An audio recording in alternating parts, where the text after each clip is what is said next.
Girl and Uptown Girl. The Dave Monk programme, BBC Essex. Now, it's easier to learn. I think we all know, don't we, that it's easier to learn if you're having fun. Especially if it's a language. Now, French. Did you learn French at school? Did you learn French? Was it fun? Because I have to say, to be absolutely honest, ours wasn't great fun learning French at school, which is probably why I can't speak it particularly well. Well, Jenny Berman runs The Magical Frog, which is rather a brave title, I think, but it's a club where children meet to connect with French culture, and they're taught to communicate in French in a sort of fun and creative way. There are classes in Chigwell, and Jenny joins me now, not from Chigwell, I understand. Morning, Jenny. Good morning. Where are you? I'm in the south of France at the moment. You swine. Whereabouts? It's called Saint-Paul, which is near Nice in the south. Oh, how delightful! How delightful! Did you grew up in France? Yes, in exactly this place, actually. How lovely! So you how many languages do you speak now? 5. You speak 5 languages. Right. How, I said my French lessons, all right, they were okay for their era, and things have moved on a lot since then, but how is French taught in schools now? Well, apparently very different to the way we teach it as a Magical Frog. So, lots of grammar and structure, sitting down, not much movement and interaction. And I think the main problem is that when people actually go to France, they can't use what they've learnt. We're trying to kind of break away from that. So how is your way different? How do you do it? Well, the idea is to teach French in a very fun, interactive and communicative way, because that is how children learn. Children learn when they're emotionally engaged. So the point is to not sit them down and, teach them lots of grammar. It's to, through movement, music, singing, and lots of games, because that is, it's not only fun, but it's also more effective.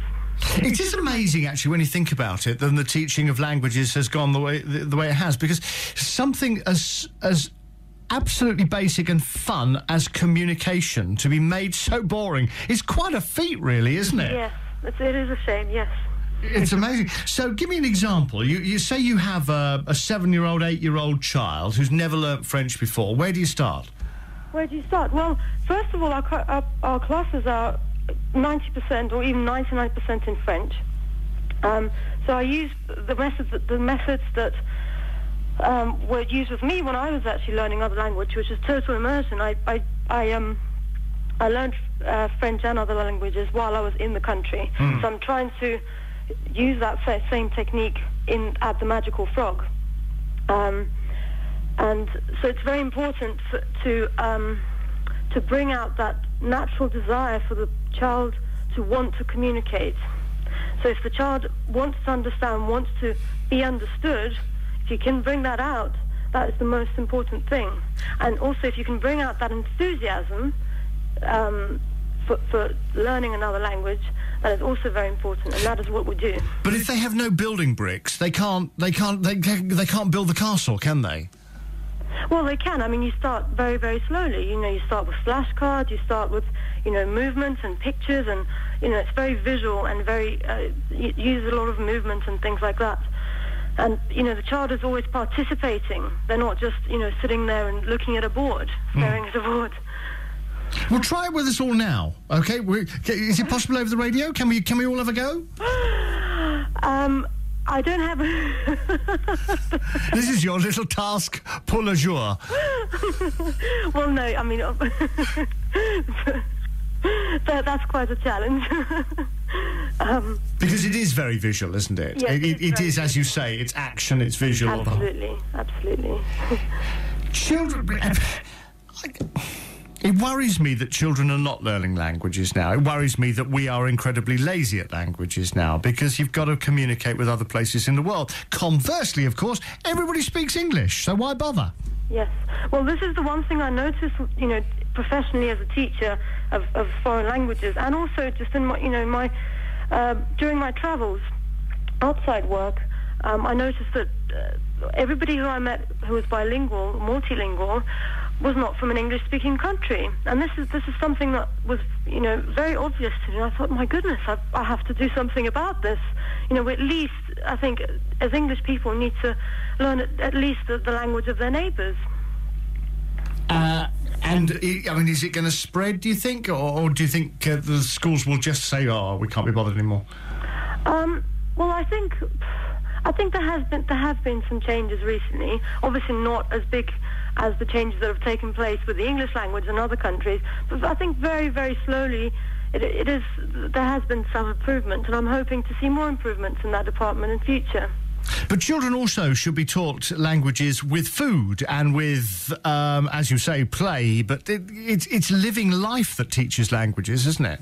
Yes, absolutely. I mean, we're trying to do our best to kind of, create a mini France. For those 2 hours that the children come to the Magical Frog, they come in and they will feel as though they're on a French kind of oasis. But also, a lot of parents who've phoned about their children are ones who regularly go to France. So hopefully these children will be able to use French once they cross the border, and they'll be able to, translate for their parents. What about the parents? Because why can't these methods be used with adults as well? In fact, well, they are used in a different way. I mean, adults also learn through emotional engagement, and that tends to be through humour, but obviously a different sort of, it's a different form of play, but a more sort of adult version. Talking of humour, unless you have lived in a country for many, many, many, many, many years, do you ever get the jokes? Well, the first sign that somebody is becoming fluent in a language is actually when they start understanding humour and making jokes. So that is a very good indication that somebody has a good, is getting there. What's it given you, Jenny, the fact that you can speak 5 languages? What's it given you in your life? A peace of mind, I think, mostly. I mean, just the practical value is immense. Whenever I go travelling, it just makes my life much easier.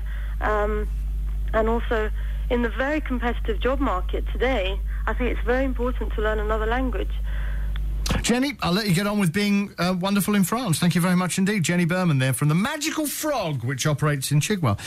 We just thought, interesting way. Kids are home from school at the moment. Do they learn French in any way at school? I'd love to know if your children or your grandchildren, between 4 and 10, that sort of age group, do they learn French? How do they learn French, and how are they getting on? I'd like to know on that one, just to see what's going on out there. But also, Jenny was saying then, when I asked her, what's it given her, it was sort of peace of mind. It enables her to get out of difficult situations and know where she's going and what she's doing. Can you think of any difficulties that you have got yourself into through having no knowledge of a language? Because when I was looking at this morning, I thought the first thing that came into my mind is a mate and I were travelling around Italy. I think I mentioned that yesterday. We were travelling around Italy when we were young and hadn't got a word, just no idea what we were talking about.